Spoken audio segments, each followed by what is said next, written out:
dive into today's episode, I just want to remind you to hit that like button and subscribe to our channel. Your support means the world to us. It helps us grow, reach more amazing learners like you, and keep bringing you fresh and fun content every week. So don't forget, like, subscribe, and let's keep this journey going strong. Hello, wonderful idiom aficionados, and a very enthusiastic, heartfelt welcome back to another engaging episode of Idiom Insights. I'm Emma, your dedicated guide on this linguistic journey, and I'm absolutely thrilled to be here with you once again, fully prepared and eager to explore the fascinating meanings and often surprising origins of some more common English phrases.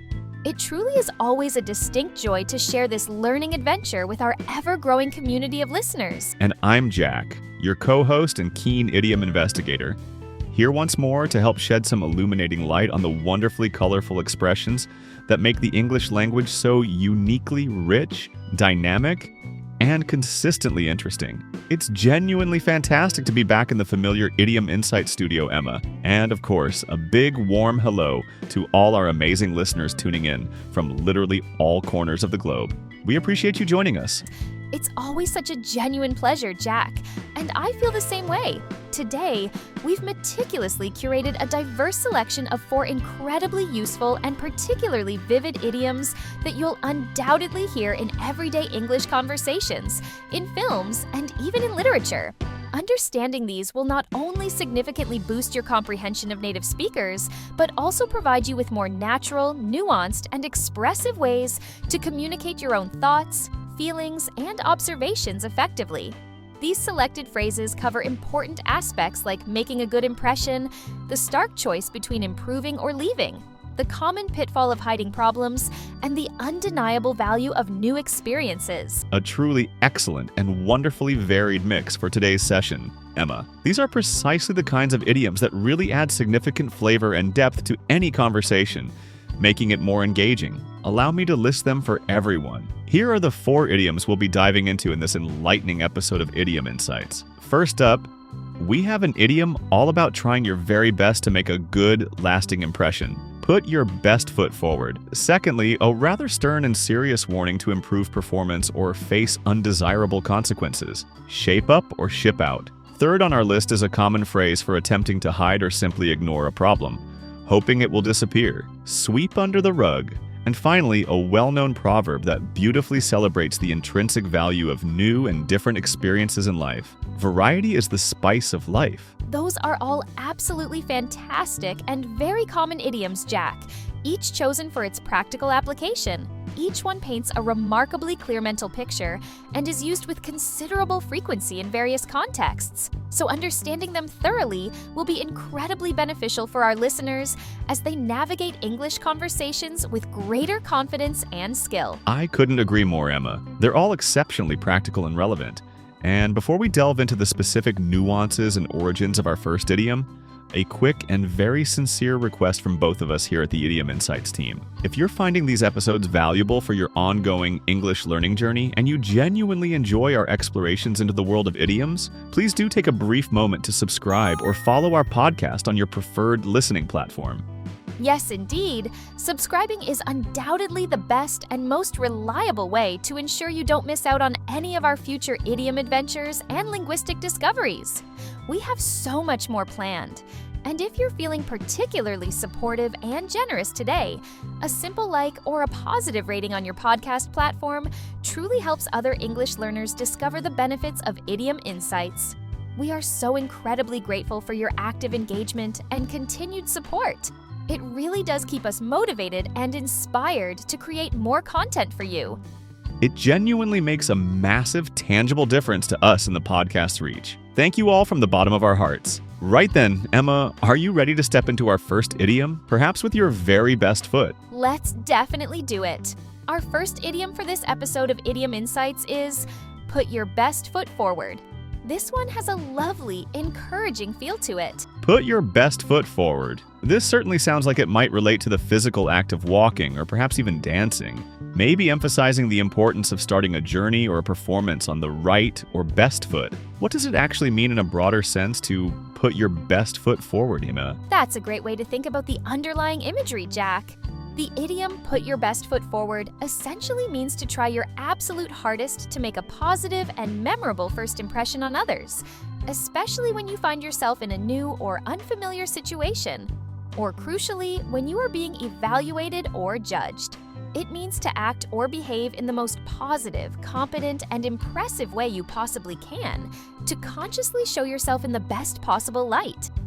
So it's really about consciously and deliberately trying to appear as capable, pleasant, well-prepared, and impressive as possible. For example, if you're embarking on a new job, you would undoubtedly want to put your best foot forward by being consistently punctual, dressing professionally and appropriately, being demonstrably enthusiastic about the role, and showing your skills and abilities effectively and confidently. You're actively aiming to create a strong and enduring positive first impression.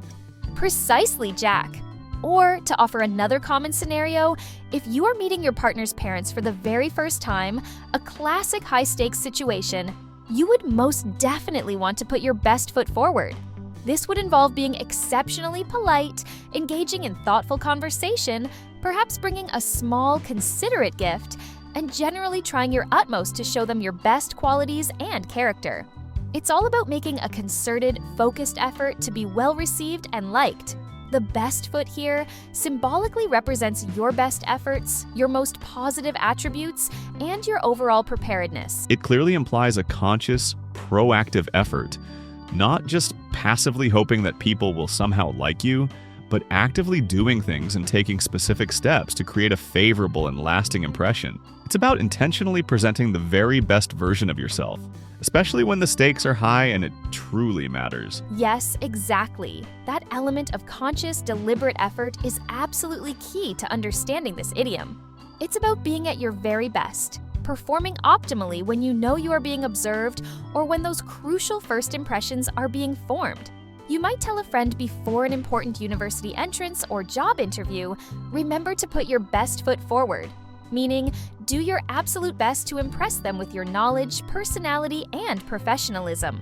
So, by extension, if a company is vigorously trying to win a significant new client, they will undoubtedly put their best foot forward by preparing an excellent, compelling presentation, showcasing their past successes and testimonials, and being exceptionally attentive and responsive to the potential client's specific needs and concerns. They are strategically showcasing their strengths and capabilities to secure the business. Exactly right.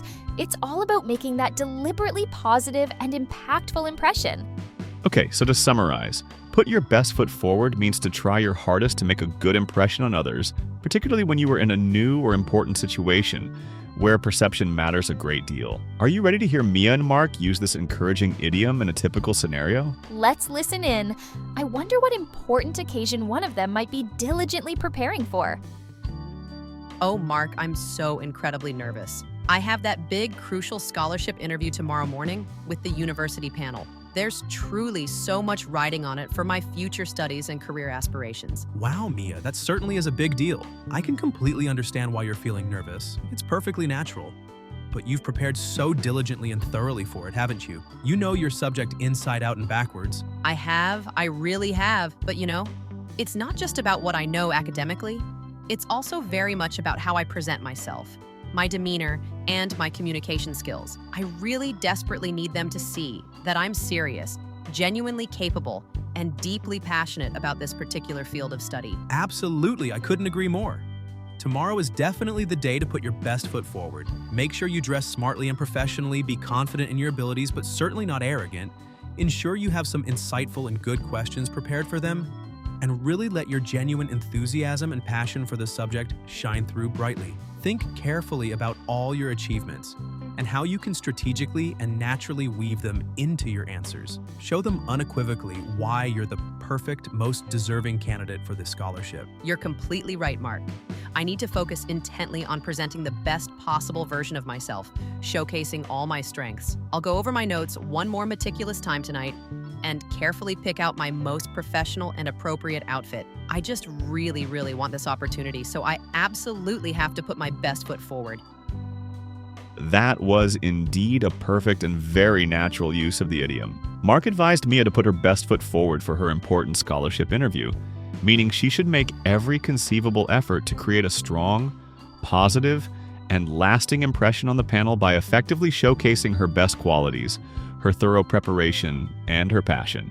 Exactly so. And Mia clearly understood that it meant actively and consciously presenting herself in the most capable, articulate, and enthusiastic way possible. The idiom perfectly captured the inherent need to make a deliberate, focused effort to impress in such a crucial and potentially life-changing situation. It's a very common, and I think a very encouraging piece of advice to give or receive. It certainly is. So, next time you or someone you know is facing an important new situation, a critical evaluation, or a significant first meeting, remember the profound importance of putting your best foot forward. And we genuinely love to hear about a time you really focused on putting your best foot forward. What was the specific situation and how did it ultimately go for you? Please share your interesting stories in the comments section below this episode. That's a great idea, Jack. Let's move on now to our second idiom in this episode of Idiom Insights. This one, I must say, sounds like a rather stern and uncompromising warning. Our second idiom today, listeners, is shape up or ship out. Shape up or ship out. Ooh, that sounds very direct, quite blunt, and utterly uncompromising. What exactly does this rather forceful idiom mean, Jack? It is indeed a very direct, unambiguous, and forceful idiom. Emma, shape up or ship out is essentially an ultimatum, a final warning given to someone, telling them unequivocally that they must improve their behavior, their performance, or their overall attitude significantly and, crucially, quickly, or they will be forced to leave their job, their position, their team, or the current situation. Shape up clearly means to improve or get into good form, and ship out means to leave, often used originally in a military or naval context for being sent away or dismissed. So it's a very clear and stark warning. Improve dramatically and immediately, or you will lose your place here. There's absolutely no middle ground, no room for negotiation. For example, if an employee is consistently underperforming, making numerous costly mistakes, and perhaps also has a persistently bad or uncooperative attitude, their manager might eventually, after other attempts have failed, tell them quite sternly, "Look, you need to shape up or ship out.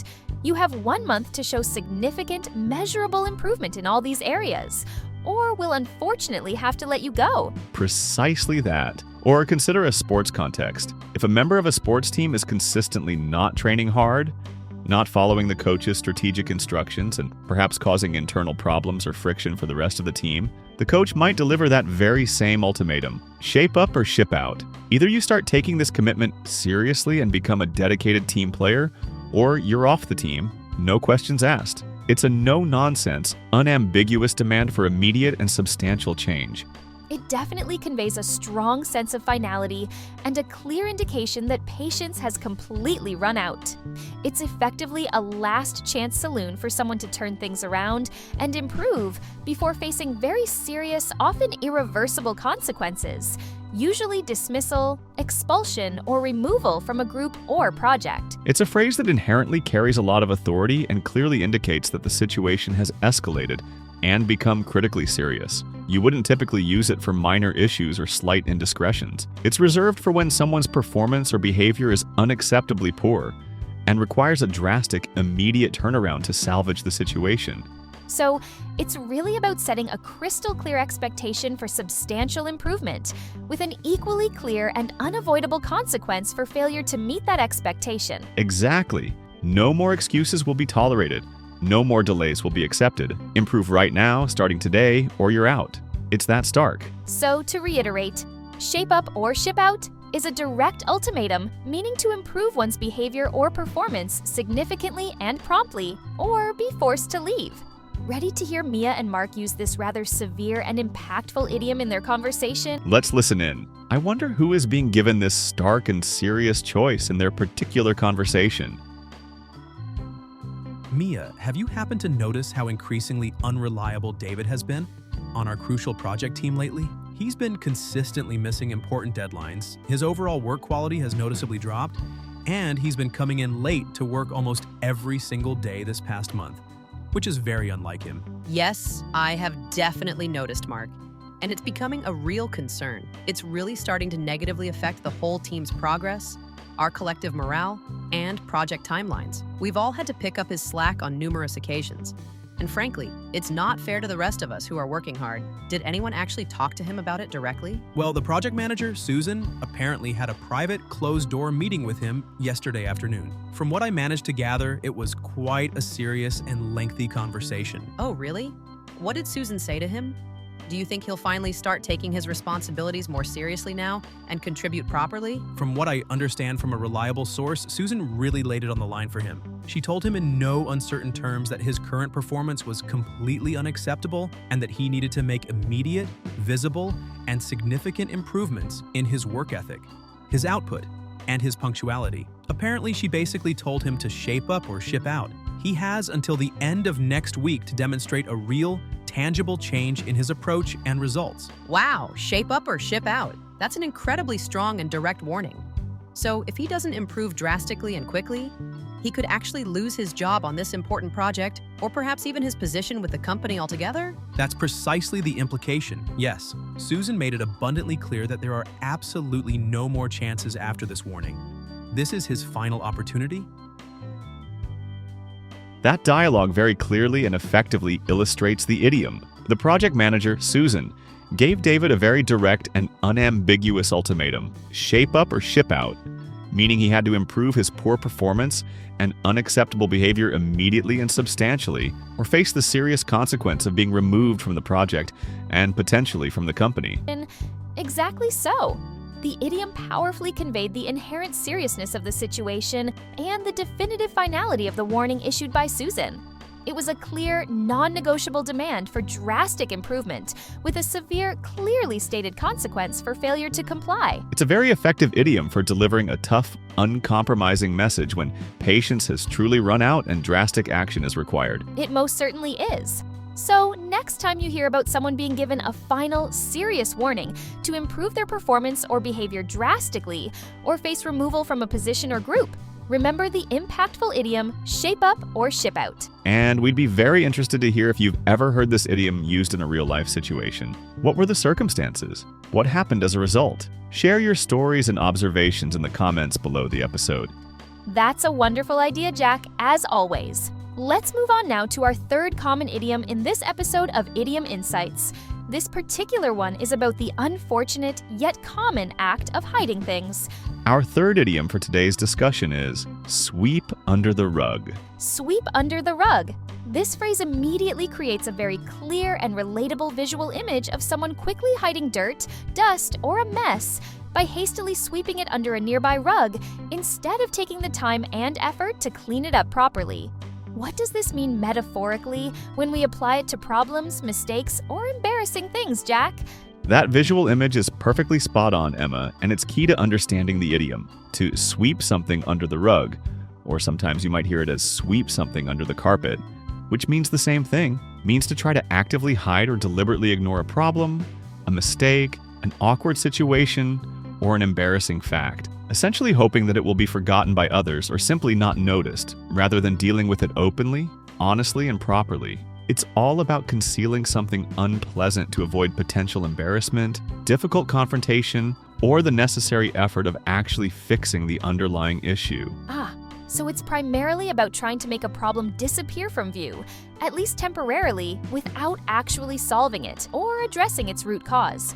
For instance, if a large company makes a serious operational mistake that could significantly damage its public reputation, they might be tempted to try to sweep it under the rug by not talking about it publicly, issuing no statements, and hoping fervently that no one finds out, instead of bravely admitting the mistake and taking transparent corrective steps. Precisely that scenario. Or, on a more personal level, if a family has an old, embarrassing secret or particularly difficult ongoing issue, they might collectively try to sweep it under the rug by never discussing it, even amongst themselves, and actively pretending it doesn't exist, all in an effort to maintain an outward appearance of normality or harmony. It's fundamentally about avoiding the inherent unpleasantness and discomfort of dealing with something difficult or awkward. It strongly implies that the problem, of course, is still there, hidden but festering under the rug. and it might very well be discovered eventually, or perhaps worse, cause even more significant problems later on if it's not addressed in a timely and proper manner. It's generally, and rightly, seen as a negative, dishonest, or even cowardly way to handle difficulties and challenges. Yes, that's a very accurate assessment. It often suggests a distinct lack of transparency, accountability, or the courage to face issues head-on and responsibly. While it might seem like an easy or convenient solution in the short term, sweeping problems under the rug rarely, if ever, makes them go away permanently. Eventually, that lump under the rug gets too big to ignore, or someone inevitably trips over it, bringing the hidden issue to light, often in a more dramatic fashion. So, to give another example, if a prominent politician is unfortunately caught in a minor but potentially damaging scandal, their public relations team might immediately try to sweep it under the rug by quickly changing the subject in press conferences, deflecting questions, or aggressively downplaying its overall significance, all in the hope that the media and the public will soon forget about it and move on to the next news cycle. Exactly right. It's fundamentally about concealment, avoidance, and a lack of direct engagement with the problem.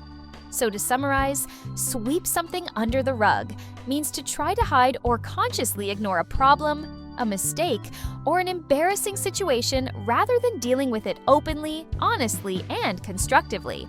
Are you ready to hear Mia and Mark use this very descriptive idiom? Let's definitely listen in. I wonder what particular problem one of them might be tempted to conceal or ignore in their scenario. Oh, Mark, I'm afraid I made a rather significant and unfortunate error in the financial calculations for that important client proposal we sent out last week. I only just realized it this morning when I was meticulously reviewing my notes and spreadsheets. It could potentially affect the overall budget. We quoted them quite substantially. Oh dear Mia, that's certainly not good news.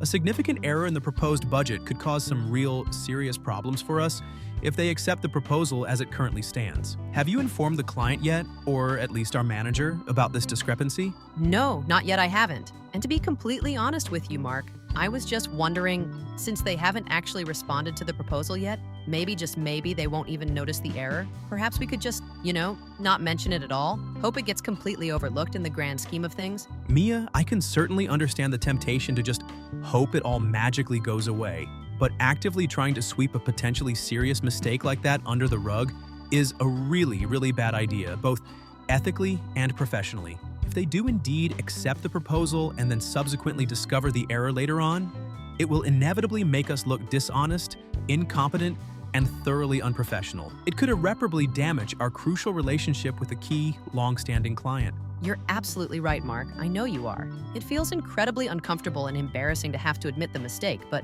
you're correct. It's much, much better to be completely upfront and transparent about it right now, explain clearly what happened, how the error occurred, and promptly send them a corrected, accurate proposal. Attempting to hide it would undoubtedly be far worse in the long run for everyone involved. Absolutely, Mia. Without a shadow of a doubt. It's always, always better to address these kinds of things openly and honestly, even if it's a bit embarrassing or awkward at the time. Transparency builds trust.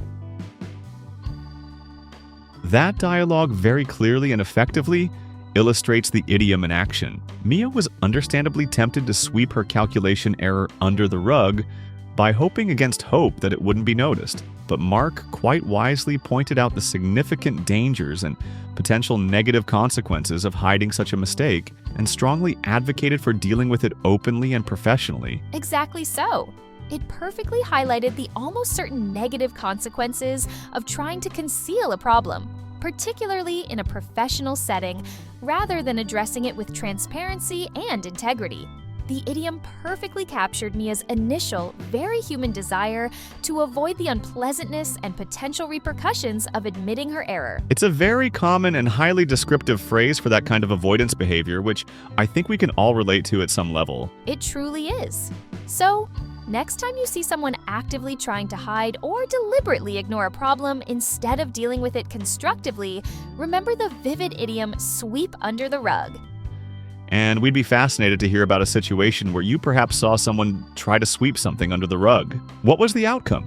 Did it eventually come to light? Share your interesting experiences and observations in the comments section below this episode. That's a wonderful idea, Jack. Now, we've arrived at our fourth and final idiom for this particular episode of Idiom Insights. This one, I'm happy to say, is a genuine celebration of new and diverse experiences. Our final idiom for today, and a rather cheerful one at that, is variety is the spice of life. Variety is the spice of life. This certainly sounds like a very positive, uplifting, and joyful proverb. What exactly does it mean, Jack? And where might it have originated?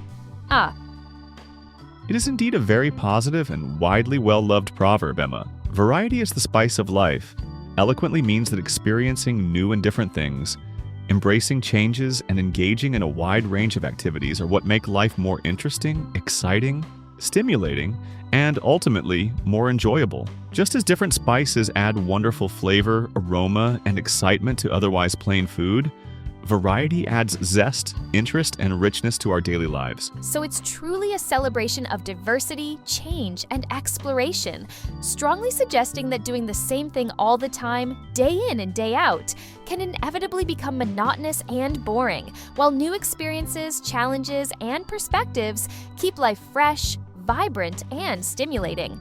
For example, someone who cultivates many different hobbies, frequently travels to diverse and unfamiliar places, and genuinely enjoys trying new cuisines and foods, is truly embracing the core idea that variety is the spice of life. Precisely that, Emma. Or, to take another example, if someone decides to completely change their career path after many dedicated years in the same job because they crave new challenges, learning opportunities, and different experiences, they might very well explain their decision by saying they are doing it because, after all, variety is the spice of life. It's fundamentally about actively seeking out newness, embracing change, and diversifying one's experiences to make life more fulfilling, meaningful, and enjoyable. It's a wonderful and quite profound philosophy to live by, isn't it?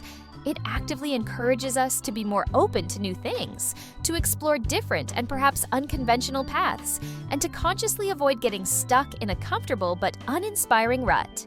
It strongly suggests that a life filled with a broad range of diverse experiences is ultimately a richer, more rewarding, and more enjoyable one. Absolutely. It can be effectively used to justify trying something new and perhaps a little daunting, or to explain why someone genuinely enjoys having many different interests, passions, or activities simultaneously. If someone were to ask you why you're learning a new complex language, trying out a challenging new sport, and taking a creative pottery class all at the same time, you could simply and aptly reply, well, variety is the spice of life. It's a truly great motto for anyone with an adventurous, curious, and open-minded spirit. So, to summarize this delightful proverb, variety is the spice of life means that new and different experiences, challenges, and activities make life significantly more interesting, engaging, and enjoyable. Are you ready to hear Mia and Mark use this joyful and inspiring saying in their conversation? Let's definitely listen in. I wonder what new and exciting experiences they might be discussing or contemplating. Mia, I was just looking at your absolutely amazing holiday photos from last year. It looks like you went hiking in some breathtakingly beautiful mountains. Then you were city exploring in a completely different, fascinating country. And then, on top of all that, you did that intensive, week-long residential cooking course. You always seem to be doing such incredibly different, diverse, and interesting things with your time off. Well, Mark, I do consciously try to mix things up and keep them interesting. I genuinely enjoy challenging myself with new activities, learning new skills, and seeing new places and cultures. I honestly think if I did the exact same type of holiday every single year, like just lying on a familiar beach, however nice, I'd probably get a bit restless and bored after a while. I can certainly see that and understand your perspective. My holidays, if I'm honest, tend to be pretty similar each and every time. Maybe I really should try something completely different and out of my comfort zone next year. Oh, you definitely should, Mark. I highly recommend it. Try a brand new destination you've never even considered before, or perhaps a new type of activity or skill you've never done. It truly broadens your horizons, offers fresh perspectives, and creates lasting memories. After all, as the old saying goes, variety is the spice of life, isn't it? It's what keeps things exciting, fresh, and makes you feel truly alive and engaged with the world. You've completely convinced me, Mia. Hearing you talk about it with such passion, I realize I have indeed been in a bit of a vacation rut for some time now. This year, I'm definitely going to look for something completely different. Something adventurous. Thanks so much for the timely inspiration, Mia. That dialogue beautifully and effectively illustrates the essence of the idiom. Mia eloquently explained her deep-seated love for diverse and varied experiences by quoting the well-known proverb, "Variety is the spice of life," using it perfectly to express her strong belief that new and different activities, challenges, and environments make life significantly more interesting, rewarding, and enjoyable. Exactly so. And her inspiring philosophy and enthusiasm even spurred Mark to seriously consider trying new things himself and breaking out of his routine. The idiom perfectly captured the positive, enriching, and life-affirming nature of actively embracing variety in all its forms. It's a very common, widely understood, and wonderfully uplifting proverb that resonates with many. It certainly is. So next time you want to express the powerful idea that new and different experiences make life more enjoyable and fulfilling, or perhaps you want to gently encourage someone, or even yourself, to try something new and step outside their comfort zone, remember the wise and timeless proverb, "Variety is the spice of life." And we genuinely love to hear how you personally add spice to your life. What new things do you enjoy trying, or what varied activities make your life more interesting? Please share your valuable thoughts and experiences related to this idiom in the comments section below this episode. We always thoroughly enjoy reading your insightful contributions and learning from our listeners. Well, Emma, we've successfully explored 4 more really insightful, practical, and highly useful idioms in this packed episode of Idiom Insights. We certainly have, Jack. It's been another productive session. Just to briefly recap for everyone tuning into Idiom Insights today, the 4 key phrases we learned and discussed were: put your best foot forward, which, as we learned, means to try your very best to make a good, positive impression, especially in new or evaluative situations. Shape up or ship out. A rather stern and direct warning given to someone to improve their behavior or performance significantly, or face removal or dismissal. Sweep under the rug, a descriptive phrase meaning to try to hide or deliberately ignore a problem, mistake, or embarrassing fact, rather than addressing it openly. And finally, the uplifting proverb, "Variety is the spice of life," which celebrates the idea that new, diverse, and different experiences are what make life more interesting, exciting, and enjoyable. 4 more absolutely fantastic and highly practical phrases to add to your ever-expanding English communication toolkit. Remember, listeners, the real key to mastering these idioms, and indeed any new vocabulary, is to actively listen for them in everyday conversations, in movies, TV shows, and other media, and then, crucially, to practice using them yourself in appropriate contexts whenever you get the chance. Absolutely right, Jack. Don't be afraid to experiment with them in your own speech and writing. The more you consciously use them, the more confident, fluent, and natural you'll become in your overall English communication.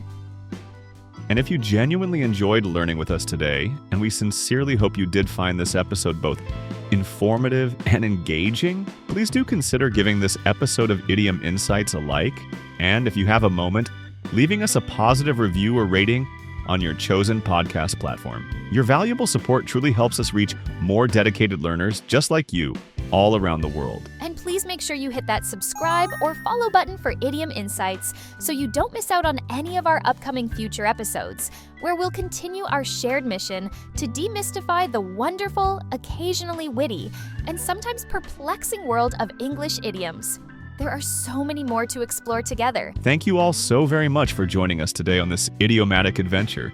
It's truly been a distinct pleasure exploring these fascinating phrases with you all. Keep learning, keep listening with curiosity, keep practicing, and we'll talk to you again very soon, next time on Idiom Insights. Goodbye for now, everyone. Take care. See ya. Bye-bye.